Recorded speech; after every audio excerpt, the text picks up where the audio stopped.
이 복된 시간에 주신 하나님의 말씀은 마가복음 6장 30절에서 44절까지 말씀입니다. 성경 말씀은 신약 63년입니다.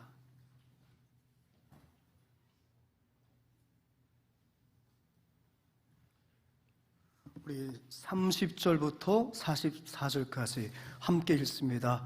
사도들이 예수께 모여 자기들이 행한 것과 가르친 것을 낱낱이 고하니 이르시되 너희는 따로 한적한 곳에 가서 잠깐 쉬어라 하시니 이는 오고 가는 사람이 많아 음식 먹을 겨를도 없음이라. 이에 배를 타고 따로 한적한 곳에 갈새 그들이 가는 것을 보고 많은 사람이 그들인 줄 안지라. 모든 고을로부터 도보로 그곳에 달려와 그들보다 먼저 예수께서 나오사 큰 무리를 보시고 그 목자 없는 양 같음을 인하여 불쌍히 여기사 이를 여러 가지로 가르치시더라. 때가 저물어 가매 제자들이 예수께 나와 여짜오되 이곳은 빈들이요 날도 저물어 가니 무리를 보내어 두루 촌과 마을로 가서 무엇을 먹게 하옵소서.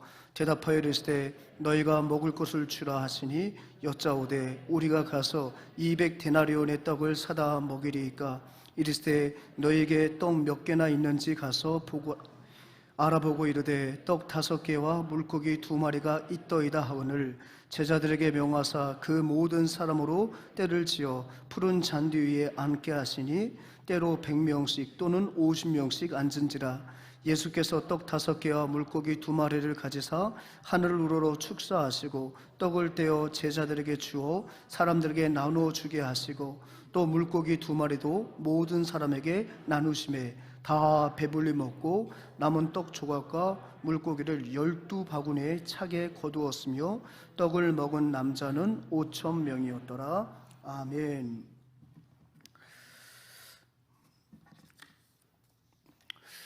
여러분들에게 성경 퀴즈 하나 좀 드릴게요. 예수님께서 보리떡 5개와 물고기 2마리, 이것을 우리가 한자어로 축약해서 오병이어의 기적이라고 하잖아요. 그죠? 요즘 젊은 친구들이 말을 줄이는 것이 유행인데 우리도 한번 고상하게 한번 줄여보자고요. 보리떡 5개와 물고기 2마리를 뭐라고 한다고요? 오병이어. 여러분, 오병이어의 기적이 남겨놓은 것은 무엇일까요? 정답을 아시는 분들은 아래의 주소로 보내주시면 소정의 선물을 여러분들에게 보내드릴지 생각해 보겠습니다. 뭡니까? 남겨놓은 것이 바로 뭐예요? 12광주를 남겨놓았다는 거예요. 여러분 잘 아시는 것처럼 성경에서 매우 의미 있는 숫자들이 몇 가지가 있어요. 7이라는 수도 의미가 있고요, 41이라는 숫자도 의미가 있어요. 그런데 못지않게 또 의미가 있는 숫자가 하나 있으니 그건 바로 12예요 12는 하늘의 수와 땅의 수가 합쳐진 완전수라고 그들은 생각하고 있었어요. 하늘의 수는 삼위 하나님이에요. 그죠? 삼위 하나님, 성부, 성자, 성령 3. 땅은 무엇입니까? 동서남북 4 곱하면 10입니다. 유대인들은 12이라는 의미를 굉장히 아주 의미 있게 본 거죠. 여러분 야곱의 아들들이 몇 명? 12명. 그래서 12지파. 예수님의 제자는 몇 명? 12명. 오늘 오병이어가 남겨놓은 것은 무엇입니까? 12바구니의 그런 음식들이었다는 거예요. 이것이 일단 우리가 오늘 설교의 제목에서 발견할 수 있는 오병이어의 기적이 남겨놓은 것입니다. 그러면 가시적으로는 앞서 말씀드린 대로 그런 의미가 담겨진 12바구니의 그런 남은 음식들로서만 우리가 생각할 수 있는데, 실은 이 12광주리에는 굉장한 상징적인 의미가 많이 담겨져 있다고요. 비록 눈에는 12바구니의 음식만 보이지만 그 12바구니 속에는 정말 참된 진리가 숨겨져 있는데, 오늘 그 가운데서 단 3가지만 먼저 빼서 한번 살펴보고자 합니다. 첫 번째가 바로 뭐냐면 그 12광주리 안에 있는 것, 즉 오병이어의 기적이 남겨놓은 것은 같이 한번 첫 번째 거 읽어볼까요? 시작. 품격 있는 천국의 만찬에 대한 소망을 남겼다. 여러분 상식적으로 잘 알고 계시잖아요. 그죠? 우리가 아침을 함께 한다, 조찬이라고 해요. 그죠? 점심을 함께 먹는다, 오찬을 함께 한다고 그래요. 그죠? 저녁을 함께 먹는다, 석찬이라고 하지 않고 저녁 만찬이라고 말해요. 만찬. 근데 여러분 보세요. 오늘 본문 말씀은 예수님께서 벳세다에서 만찬을 열어놓으신 거예요. 만찬. 이 기적의 배경이 언제요? 해가 질 무렵이었어요. 해가 질 무렵에 저들이 종일 먹지를 못했거든요. 근데 사실은 이틀 전부터 이런 일들이 있었어요. 하지만 이틀 전에는 그들이 도시락을 싸갖고 왔기 때문에 나름 조금 요기는 해가며 예수님으로부터 하나님에 대한 복음을 들었었거든요. 근데 적어도 이날은 아마 종일 굶었던 모양이에요. 여러분, 음식은 3일치까지 싸울 수는 없을 거 아닙니까? 그래서 종일 굶었던 그 무리들에게 우리 예수님이 베푸시는 것이 오늘 본문의 말씀이거든요. 그러니까 여러분, 한마디로 말하면 광야라고 하는 그 벳세다에서 베풀어준 저녁 만찬이에요. 그런데 보세요, 지난주에도 우리는 만찬 사건을 하나 들여다보았어요. 누가 배설한 만찬이었어요? 헤롯 안티파스가. 무엇 때문에? 자기 생일 때문에. 무엇 하려고? 자기를 과시하려고. 그도 역시 만찬을 했어요. 물론 성경에는요, 만찬이라고 나와 있지는 않아요. 그런데 어렵지 않게 그 당시에 왕이 베푸는 연회를 생각해 본다면 그 연회는 저녁 시간에 잠깐 끝나는 그런 연회가 아니었어요. 몇 날 며칠 부어라 마셔라 하는 거예요. 그러니까 전날 헤로디아의 딸이 춤을 추고 난 다음에 그 춤값을 다음날 지불을 하잖아요. 그것을 볼 때 역시 그 만찬도 조찬과 오찬과 저녁 만찬, 그 다음날 또 계속해서 이 일들이 반복되고 있었다는 것을 알게 되는 거죠. 그러니까 보세요, 지금 만찬의 이야기가 딱 붙어 있어요. 이것은 성경 저자이신 성령의 의도적인 거예요. 그러니까 여러분, 헤롯 안티파스가 배설한 그 만찬과 지금 예수님이 지금 백성들을 위해서 지금 배설하고 있는 그 만찬은 굉장히 다르죠. 하지만 그 가운데는 공통점이 하나 있어요. 그 공통점이 뭘까요? 둘 다 왕이 준비했다는 거예요. 헤롯은 왕이었어요. 당시에 헤롯은 로마로부터 돈을 주고 유대 땅을 통치할 수 있는 통치권을 매입했어요. 그래서 그가 왕이 된 거예요. 예수님은 세속의 왕은 분명 아니었지만 유대인의 왕으로 오셔서 지금 왕의 사명을 감당하고 계시는 영원한 우리의 왕이십니다. 그러니까 굳이 이 저녁 만찬 중에 공통점을 찾아보라면 그 만찬을 준비하신 분들은 모두가 왕이었다. 근데 여기서부터 또 차이점이 발생해요. 왕이라가 다 똑같은 왕이냐? 그렇지 않다는 거죠. 헤롯 왕이라는 것은 그 임기가 본인이 살아있을 때까지예요. 죽고 나면 자녀에게 가든 말든 그건 자기하고 아무 상관이 없는 거예요. 하지만 우리 예수님의 왕직은 임기가 제한이 있어요, 없어요? 제한이 있어요, 없어요? 있다고요? 없어요. 없다는 거예요. 그러니까 무슨 말이냐면 왕이 여는 잔치는 영원할 수가 없다는 거예요. 그가 죽으면 끝이야. 그런데 우리 예수님께서 우리를 위하여 베풀어주는 그 잔치는 영원하다는 거예요. 할렐루야. 오병이어의 기적은 형태만 다를 뿐 여전히 주의 백성들에게 하나님이 여전히 베풀어 주시는 은혜인 줄 믿습니다. 아멘. 거기서 차이점이 있는 거예요. 또 하나의 차이점이 있어요. 여러분, 헤롯이 열었던 만찬은요, 무절제했어요. 부어라 마시라, 취하고 그 취기에 이기지 못해가지고 사람의 목숨을 제자의 목숨을 춤값으로 바꾸는 이런 어리석은 일들이 자행된다는 거예요. 어디나 있어요. 인생들이 준비한 그 잔치에는 늘 무절제함이 있단 말이에요. 자기 과시가 있어요. 허세가 있어요. 모르십시오. 헤롯이 얼마나 허세를 부립니까? 자기 원래 처도 아닌데 불법으로 결혼을 해놓고 그 여자가 데려온 그 딸을 자랑하고 허세 부리고 춤추게 만든 다음에 나라의 반이라도 주겠다고 허세 부리잖아요. 결국 뭡니까? 세례요한의 목을 구하니까 그 허세의 값을 지불하느라고 정말 사람이 하지 말아야 할 그 짓을 하지 않습니까? 이게 바로 뭐냐면 인생들이 준비하고 즐기는 잔치자리에 있는 그런 일상의 모습이에요. 제가 존경하는 한 목사님이 계시는데 이 목사님 참 목회를 잘하신 분입니다. 문인입니다. 문인. 글을 참 잘 쓰세요. 저에게도 시집을 많이 선물로 주셨는데 때는 그 시집을 읽다 보면은 괜히 눈물이 나고 막 그래요. 그렇게 참 감성적인 설교도 잘하시고 아주 똑똑하신 분이 목회도 참 잘하셨습니다. 그 사모님도 굉장히 훌륭하신 분이었습니다. 그런데 이 사모님이 이 동창회만 갔다 오면 시험에 들어. 벌써 감 잡으실 거야. 그것도 말도 많고 탈도 많은 여고 동창회. 다녀오면 이 사모님 마음속에 기쁨이 없어. 우울해.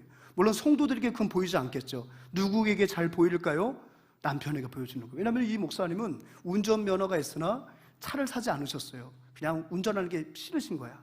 그래서 신방 갈 때도 부교육자나 교회 차량을 이용하셨던 분이에요. 그러니까 이 사모님은 그날도 동창회를 전철 타고 갔어요. 근데 자기는 공부도 잘하고 좋은 고등학교 나고 좋은 그렇게 똑똑하신 분인데 친구들 만났더니 맨날 시험 보면 맨날 빵치고 맨날 땡땡이 치고 했던 아무개들은 올 때 보니까 그 세상에 차를 타고 왔는데 벤 무슨 차를 타고 왔어? 뭔지 아시죠 여러분? 예. 또 무슨 차를 타고 왔어? B 무슨 차를 타고 왔어? 너 뭐 타고 왔니? 했더니 나도 역시 전철 타고 왔어. 그럼 마음이 막 심란한 거예요. 그리고 보이려고 보이는 것이 아니라 백을 보니까 다 봐도 명품 백이야. 나는 교회 로고가 찍힌 성경 가방이야. 그래서 사모님이 정말 빈장도 상하고 마음도 상하는 거예요. 그리고 집에 와서는 목사님한테 말도 안 하고 벌써 표정이 달라지는 거예요. 그러니까 결국 이 과묵하시고 이 인자하신 목사님께서 사모님의 손을 붙들고 이렇게 말했답니다. 다음부터 동창회 가지 마. 다음부터 가지 마. 당신이 가서 복음의 영향력을 자랑하지 못하고 예수님의 십자가가 자랑스럽게 여기지 못하는 그곳에 가지 마. 가지 마. 당신 갔다 오면 병 들어 가지 마. 그렇게 얘기를 했대요. 그 사모님이 참 부끄럽기도 하고 그러니까 친하신 우리 어머님하고도 친하시거든요. 전화해서 그 간증을 하셨다는 거예요. 그 간증을 저는 옆에서 듣고 있었어요. 그래서 저게 그것이 기억나더라고요. 제가 그걸 왜 기억하고 있을까요? 한영수 동창회 안 보내려고요. 네. 안 보낼 거예요. 안 보낼까 해요, 여러분. 어쨌거나 사람이 뭔가 모여 있고요. 사람이 기쁨을 위해서 배설한 준비한 그런 잔치에는 아예 없을 수가 없어요. 허세가 있기 마련이에요. 또 그 사람이 잔치를 준비했으니까 우리가 거기 가서 그 사람도 축복해 줘야 되잖아. 아이고 어디서 그렇게 좋은 며느리를 얻으셨어요? 참 좋으네요. 그러고 보니까 이 옷은 어떻게? 아이고 우리 며느리 가서 세상에 안목도 있다. 안목도 있어. 아니 잔치를 열어줬으니까 그분을 이렇게 칭찬하는 건 당연한데 칭찬하다 보니까 갑자기 기분이 상하기 시작하는 거야. 우리 며느리는 올 때 뭐 해갖고 왔나 생각하다 보니까 교회에서 열심히 기도하는 며느리가 미워지고 싫어지고 그런 분도 동창회 가지 마세요. 하지 마세요. 여러분 사람이 준비하고 즐기는 자리에는 무엇이 있다? 무절제가 있고 허세가 있고 자기 자랑이 있고 자기 의가 있는 거예요. 근데 여러분 예수님이 지금 만찬을 베푸신 베세다에는 그런 것을 찾아볼래야 찾아볼 수가 있다 없다? 없다. 감격이 넘치는 거예요. 세상에 또 주네. 또 먹고 나니까 세상에 또 주네. 야 이런 일이 어딨냐. 낮에는 영의 양식, 밤에는 육의 양식으로 세상에 이렇게 아름다운 밤을 우리가 주님 주시는 영육의 양식을 먹으니 여러분 그 밤이 얼마나 아름다운 밤이 되었겠습니까? 거기에 무슨 허세가 있겠습니까? 거기에 무슨 자기 의의가 있겠습니까? 거기에 무슨 신세한탄이 있겠습니까? 거기에 무슨 비교의식이 있겠습니까? 거기에 무슨 열등의식이 있겠습니까? 이게 바로 예수님이 베풀어 주신 만찬 가운데 있는 은혜였다는 거예요. 유대인들은요 그 예수님의 만찬에 참여하면서 알게 되는 거예요. 첫째 무엇을 알게 되었을까요? 이분은 바로 모든 선지자보다 위대하신 선지자다. 왜 그럴까요? 열왕기하 4장 42절과 43절을 보면 여러분 엘리사 시절에 한 사람이 엘리사에게 무엇을 바칩니까? 보리떡 20개와 그 다음에 요즘으로 말하면 채소가 담긴 비닐봉지 하나를 준 거예요. 그걸 받자마자 엘리사가 너무 감사하면서 하나님께서 엘리사에게 명령하시는 거예요. 명령. 너 혼자 다 먹지 말고 그거를 백성들에게 나누소라. 그 앞에 지금 100명의 백성들이 있었거든요. 그러니까 그 명령에 따라서 엘리사가 누구에게? 사환들에게 명령합니다. 이거 나누소. 사환이 말합니다. 100명이에요. 100명. 보리떡 20개야. 이 야채 상추 이거 한 보따리 갖고 누구 코에 붙입니까? 하나님이 명령하시니까 했을 때 어떤 역사가 벌어졌어요? 그 100명이 배불리 먹는 역사가 이미 유대인들의 역사 속에 있었다고요. 그러니 그날 밤에 예수님이 지금 떼어주신 떡을 먹으며 물고기를 먹으면서 정통 유대인들은 무엇을 깨달았어요? 이것을 주시는 분은 바로 위대한 선지자보다 더 위대하신 분이다. 할렐루야. 이걸 깨닫게 되었어요. 또 깨닫는 것은 바로 무엇입니까? 출애굽기 16장의 말씀을 그들은 기억했을 거예요. 여러분, 출애굽기 16장은 어떤 기사를 담고 있어요? 그것은 바로 만나를 통해서 광야 40년 동안에 이스라엘 백성들을 조속으로 먹이신 하나님의 은혜가 담겨져 있는 거예요. 누구를 통하여서요? 모세를 통하여서. 그러니 그날 예수님이 주는 물고기와 떡을 먹는 사람들은 예수님의 바로 모든 선지자보다 더 권위가 충만하시고, 심지어는 모세보다 크신 이가 바로 이분이시구나. 그들은 깨닫게 되는 거예요. 깨닫게 되는 거예요. 유대인들에게는 어떠한 언약 사상이 있었을까요? 어떤 희망사항이 있었을까요? 바로 무엇입니까? 이 땅에 진정한 메시아가 오면 모세와 같은 이적이 재현될 것이다. 그들은 메시아의 그 도래의 표상으로 또다시 그들에게 떡이 주어질 것이라는 것을 알고 있었어요. 그래서 요한복음 6장을 보게 되면 이 병행구 이 사건을 다루고 난 다음 날의 풍경을 자세히 담고 있죠. 그 다음 날에 대다수의 무리가 또 그 떡을 얻고자 하여 예수를 왕으로 삼고자 하여 예수님을 찾아 나서는 거예요. 갑자기 그런 마음이 든 게 아니라 그것이 바로 유대인들이 갖고 있었던 메시아에 대한 구원관 세계관이었다는 거예요. 자, 결국 이 오병이어의 기적은 무엇을 보여주는 거예요? 그들에게 예수님이 모든 선지자보다 크시며 율법을 제정한, 율법의 진정한 완성자이심을, 마치 변화산에서 엘리야와 모세와 담소하는 모습을 통하여 예수님의 신적 권위를 보여주신 것처럼 이제 이 오병이어의 기적을 통해서 이 연회를, 이 만찬을 베풀어 주시는 분은 바로 누구시라는 것을, 바로 하나님이라는 것을 보여주신 거예요. 그런데 여러분, 하나 더 기억해야 될 것은 뭐냐면 예수님이 생애 가운데 있었던 만찬 중에 이 오병이어의 만찬보다 더 많은 분들의 뇌리 속에 각인되어 있는 만찬이 하나 더 있죠. 그 만찬은 이른바 최후의 만찬, 좀 더 성경적으로 말하면 유월절 만찬이에요. 이 오병이어의 만찬과 유월절의 만찬은 어떻게 됩니까? 구속사적으로 연결되어 있다는 거예요. 즉, 이 오병이어의 기적은 단순히 한 끼 식사를 해결하신 그런 사건이 아니에요.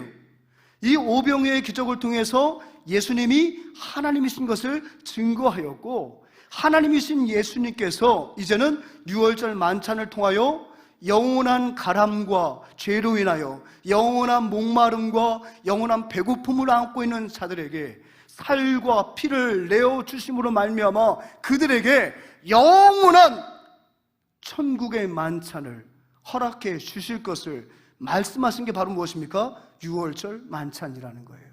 그러니까 오병이어의 기적을 통해서 많은 사람들은 무엇을 깨닫게 된 거예요? 우리 예수님이 하나님이심을 알게 되고, 그가 하나님으로서 무엇을 하신다? 유월절 만찬을 통하여 우리에게 영원한 영혼의 목마름과 영원한 영혼의 배고픔을 예수님의 살과 피로 해결하여 주시고, 더 나아가 하나님 나라의 백성으로 우리를 이끌어 가신다는 것을 이 오병이어의 기적을 통해서 그들은 깨달을 수 있게 된다는 사실입니다. 실제적으로 예수님께서 최후의 만찬을 하시는 가운데 이러한 말씀을 주고 계십니다. 어떤 말씀을 주고 계십니까?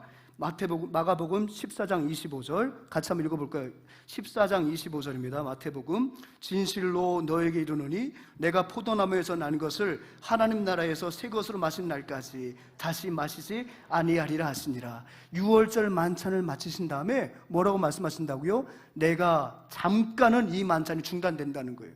주님이 십자가 지시고 우리를 구원하신 이후에 승천하셨다가 이후에 언제 이 만찬을 다시 베풀어 주신다? 우리를 모두를 구원하시고 이 땅에 재림하시어서 하나님의 주의 백성을 모두 하나님 나라로 인도하신 이후에 그 하나님 나라에서 포도주 새 것으로 이 만찬을 다시금 열어주실 것을 말씀하시는 거예요. 즉 오병이어의 만찬은 품격 있는 천국에서의 만찬을 소망하고 기대하도록 만들었다는 사실입니다. 두 번째, 이 기적에 남겨놓은 것은 무엇입니까? 목자 대신 예수님에 대한 기대감을 남겼다는 거예요. 여러분, 헤롯 안티파스가 저녁 만찬을 준비한 이유는 뭐예요? 자기 과시, 자기 만족을 위한 목적이었다는 거예요. 그러나 우리의 영원하신 왕이신 예수님은 베스데다 그 푸른 초장에서 만찬을 준비하신 목적이 뭐예요? 24절에 보면, 34절에 보면 그들이 목자 없는 양과 같이 율이 방황하는 모습을 보고 긍휼히 여기셨다는 거예요. 목자 없는 양들은 굶습니다. 목자 없는 양들은 매우 위험합니다. 한번 목자 없는 양들의 처참한 모습을 한번 보여드릴까요? 이 모습입니다. 최근에 외신으로 나왔죠. 호주죠, 오스트리아의 한 푸른 초장에서 주인을 잃어버리고 3년 동안 거의 그냥 자연 상태로 방치되어 있는 그 양들을 발견하고 사진 찍은 거예요, 여러분. 근데 저 양들이 만약 구조되지 않았으면 저 양들은 죽었을 거라는 거예요. 털의 무게가 엄청나요. 그러니까 많은 그 수의학자들이 말한 게 저런 상태로 가게 되면 이제 양들이 관절이 망가진대, 관절이. 털의 무게를 이기지 못해서. 털 안에는 양의 생명을 위협하는 여러 해충들이 얼마나 드글드글 했는지 몰라요. 막 벌써 여러분 몸 가려운 것 같지 않아요? 저게 벼룩이 그냥 한 가마가 나올 것 같아요. 벼룩뿐만이 아니라 양의 목숨을 위협하는 그런 해충들이 저 안에 드글드글 하다는 거예요. 저런 것들이 눈을 파먹을 수 있고 귀에 들어가면 귀를 멀게 할 수 있고 굉장히 위험한 상태에 발견됐다는 거예요. 저게 바로 목자 없는 양들의 모습입니다. 당시에 이스라엘 백성들이 그랬다는 거예요. 목자라고 하는 것들은 그들을 볼모 삼아서 자신들의 높은 만을 추구하고, 목자라고 하는 놈들은 자기 생일날 모여가지고 부어라 마셔라만 하고 있고, 영적 지도자도 회칠한 무덤처럼 살고 있는 그 모습을 보면서 우리 주님은 그들을 불쌍히 여기셔서 만찬을 준비하셨다는 거예요. 왜요? 우리 주님이 우리의 선한 목자가 되시기 때문입니다. 할렐루야. 그것이 주님 오신 목적이에요. 요한복음 10장 10절부터 12절까지 말씀인데요, 한번 같이 한번 읽어볼까요? 시작. 도둑이 오는 것은 도둑질하고 죽이고 멸망시키는 것뿐이요, 내가 온 것은 양으로서 생명을 얻게 하고 더 풍성히 얻게 하려는 것이에요. 할렐루야. 이게 바로 예수님이 이 땅에 목자로 오신 목적이란 말이에요. 목적 뭐라고요? 생명을 얻게 하고 더 나아가서 풍성히 얻게 하시라고.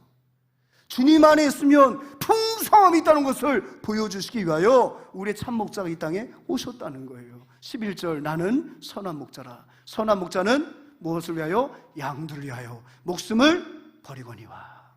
12절 사건에 대해서는 얘기하지 않겠습니다. 즉 이 오병이의 기적을 통해서 그들은 다윗이 노래하던 선한 목자를 만나게 되는 거예요. 특별히 우리 주님이 이 장소적인 연출이 기가 막혔어요. 39절 한번 보겠습니다. 제자들에게 명하사 그 모든 사람을 떼를 지어 푸른 잔디 위에, 여러분 푸른 잔디 위에, 성경 성구사전을 갖고 한번 푸른 잔디 한번 찾아보세요. 성구가 몇 개나 뜨나. 푸른 잔디라는 표현은 없어요. 거의 없어요. 신약에서 거의 유일무이해요. 그 베스데다는 비록 광야였지만 푸른 잔디가 있었어요. 자, 그 푸른 잔디에 백성들을 100명, 50명씩 앉혀놓으신 다음에 어떻게 하셨다는 거예요? 선한 목자 되신 우리 주님이 그들의 배를 배불리셨다는 거예요. 시편 23편이 성취되는 거예요. 여호와는 나의 목자시니 내게 부족함이 없으리로다. 그가 나를 푸른 초장으로 인도하시고 쉴 만한 물가로 인도하신도다. 사랑하는 여러분, 그 다윗의 후손이신 예수님이 주시는 푸른 초장의 만찬을 통해서 그들은 뭘 깨닫게 되는 거죠? 저분이 우리의 선한 목자야. 할렐루야. 선한 목자 되신 하나님이야. 오병이어의 사건은 바로 우리 주님이 선한 목자임을 남겨놓았다는 거예요. 마지막 세 번째, 같이 읽습니다. 시작. 제자 사역의 원리와 보람을 남기다. 여러분 부제를 한번 제가 달아봤거든요. 시작. 나의 방식을 넘어 예수님의 방식으로. 자, 예수님께서 날이 저무니까 그들에게 청청병력 같은 말씀을 하세요. 뭐라고요? 너희가 먹을 것을 주어라. 여러분 이것이 바로 제자의 도예요. 제자의 삶이에요. 제자를 부를 수 있는 목적 가운데 하나예요. 뭐라고요? 여기서 너희는 뭐예요? 바로 12명의 제자를 말을 해요. 너희들이 저 5,000명을 목양하라는 거예요. 먹을 걸 주라는 거예요.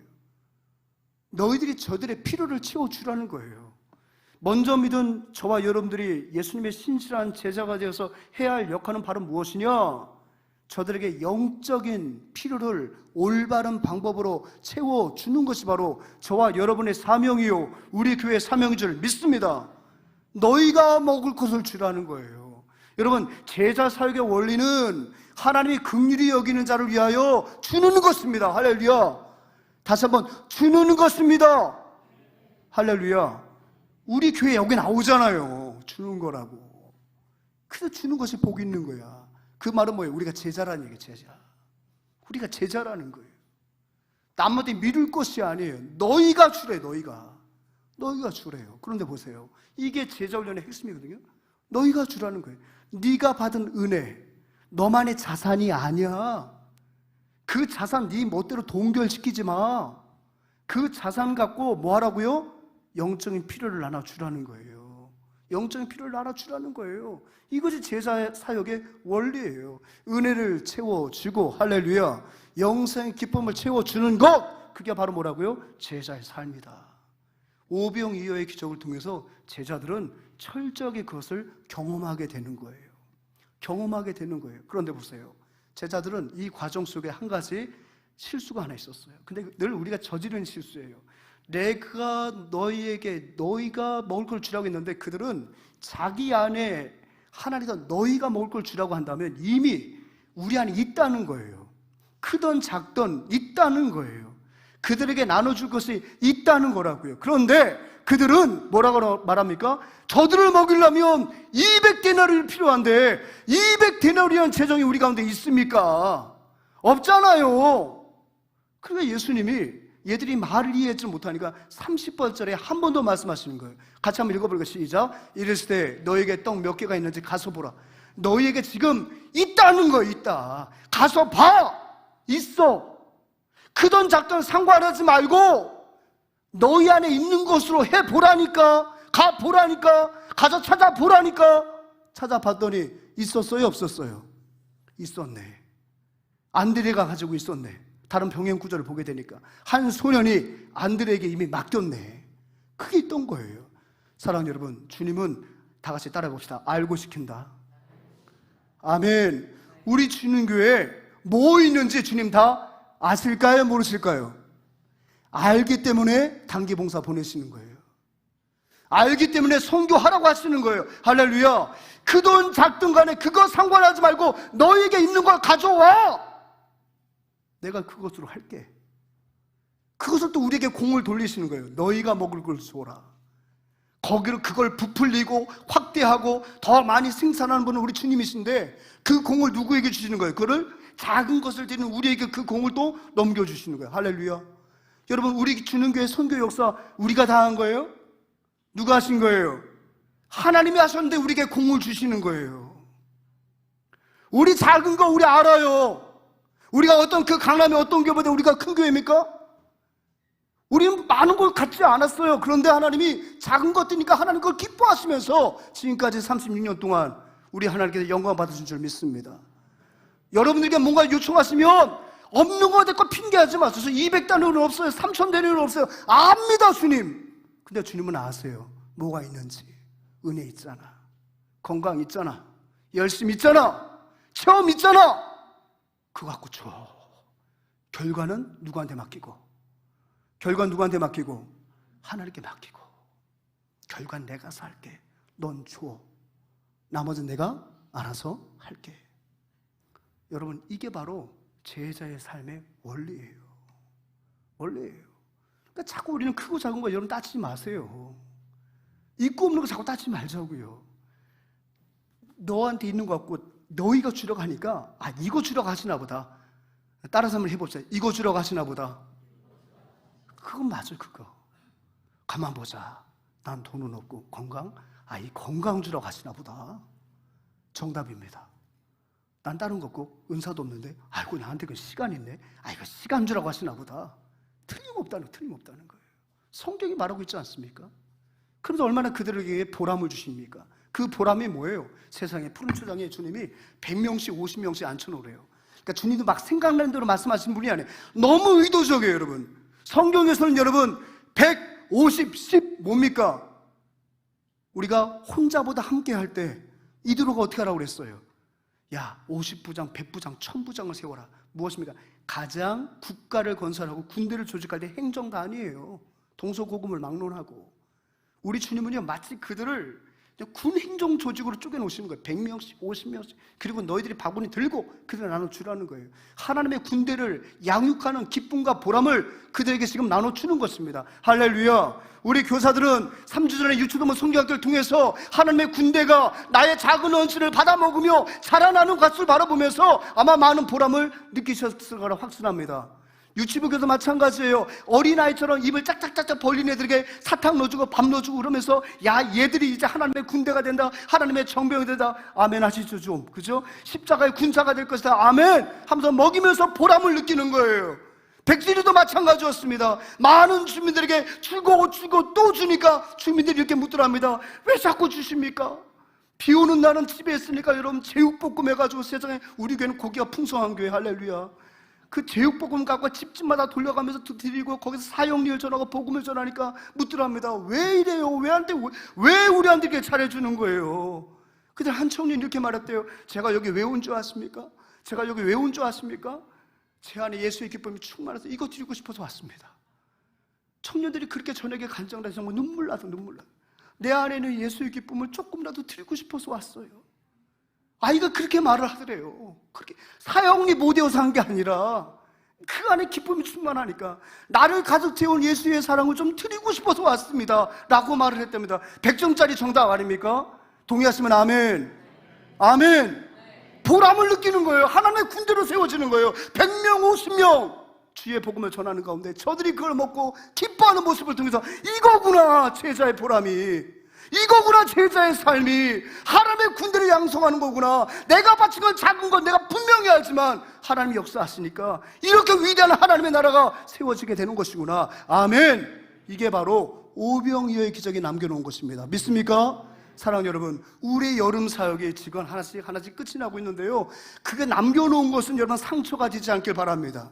남겨놓은 건 시험이 아니기를 바랍니다. 그죠? 우리가 남겨놓은 것은 바로 무엇이겠습니까? 우리 아이들이 성경학교를 통하여서 천국의 만찬을 소망하게 되는 거예요. 우리 아이들의 그 성경학교의 그 기쁨이 하나님 나라의 영원한 기쁨까지 이어지도록 만드는 것, 이것이 우리가 남겨놓은 성경학교가 될 줄 믿습니다. 올여름 성경학교가 남겨놓은 아름다운 영원한 진리인 줄 믿습니다. 또 한 가지는 바로 뭐예요? 우리의 여름 성경학과 아울리치가 남겨놔야 될 것이 바로 무엇이겠습니까? 우리 하나님이 우리의 선한 목자가 되십니다. 우리 하나님이 진정한 목자가 됐습니다. 우리에게 생명을 주시고 우리를 풍성하게 만드시는 그 하나님이 우리의 목자가 됐습니다. 우리 유치부 아이들에게, 우리 유초등부 아이들에게, 우리 백지리 주민들에게 우리 주님이 우리 인생의 목자가 됐습니다. 우린 주님 없으면 살 수 없는 자들입니다. 이것이 남겨지는 우리의 작은 헌신된 줄 믿습니다. 마지막으로 뭐라고요? 제자의 삶을 남겨주는 거예요. 야, 우리도 받았으니까 가만히 있을 수 없잖냐. 우리도 내 자신을 드려야지. 한 주민이 그날 낮에 무더운 날 어른들이라도 페인트 칠해주고 아침에 머리 뽑고 오고, 이 사람 어떻게 감당하나 와서 하나님, 나도 이제 교회를 지금 다니겠습니다. 할렐루야. 제자의 삶을 가는 거예요. 이거 남겨놓은 우리 여름잔치가 되어야 됩니다. 이런 것들이 남겨지는 여름잔치가 되길 소망합니다. 아멘. 그래서 우리는 심는 거예요. 반주 주시고요. 우리가 왜 심어요? 왜 심어요? 우리 이름 석자 내려고 심습니까? 우리가 너무 가진 건 돈밖에 없으니까, 돈을 주체 못하니까 이거 한번 제대로 써보려고 우리가 막 뿌리고 다니는 겁니까? 아니에요. 심으려다 보니까요, 시간을 들여야 되고요, 물질도 들여야 되고요, 때로는 불편한 오해도 받을 때가 있고요, 때로는 다툼도 있을 수도 있어요. 하지만 왜 심어야 돼요? 그것이 이제 하나님의 명령이고 그것이 심겨지면 우리 하나님께서 또다시 오병이어의 기적을 만들어 가실 것을 우리가 확신하기 때문인 줄 믿습니다. 아직도 우리는 청소년부 수련을 통해서 심어야 됩니다. 청년부 수련을 통해서 심어야 됩니다. 올해뿐이겠습니까? 내년도도 우리는 또 해야 됩니다. 왜요? 그것을 통해서 우리의 제자의 삶이 완성되고 그것을 통해서 하나님의 나라가 확장될 것이기 때문입니다. 그래서 우리는 심어야 됩니다. 눈물 나고 힘들고 곤고하더라도 심어 놓으면 우리 하나님께서 남겨놓으실 줄 믿습니다. 아멘.